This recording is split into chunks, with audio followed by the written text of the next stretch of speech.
खबरों के सिलसिले को आगे बढ़ाते हुए अब रुख करते हैं जिला सरगोधा की तहसील शाहपुर का। हमारे ब्यूरो चीफ अली रमजान की रिपोर्ट के मुताबिक डिप्टी कमिश्नर सरगोधा मोहम्मद असगर जोइया ने एडीसीआर अमीर हसन के हमरा तहसील हेडक्वार्टर अस्पताल शाहपुर का मुआयना किया। पहले से इत्तला होने के बावजूद अस्पताल में एक नर्स के सिवा कोई अमला मौजूद नहीं था।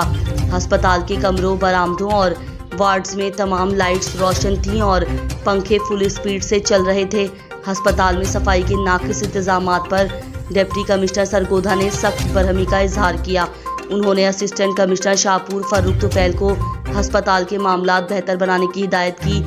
डिप्टी कमिश्नर मोहम्मद असगर जोइया ने रमज़ान बाजार शाहपुर का भी मुआयना किया, जहां उन्होंने स्टॉल्स पर रखी गई अशिया के मयार को चेक किया और वहां मौजूद ग्राहकों से अशिया खुर्दोनोश की कीमतों और दस्तयाबी के बारे में पूछा।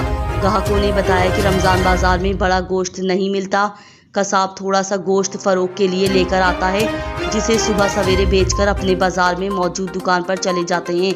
डिप्टी कमिश्नर ने मरकज़ खरीद गंदम का भी दौरा किया, जहां AFC मेहर अफजल ने बताया कि किसानों को बारदाना तकसीम किया जा रहा है, जबकि गंदम की खरीद शुरू कर दी गई है। अब तक 10,000 बोरी गंदम खरीद हो चुकी है। डिप्टी कमिश्नर ने महकमा खुराक के गोदामों की खस्ता हाली पर तशवीशनाक का इजहार किया।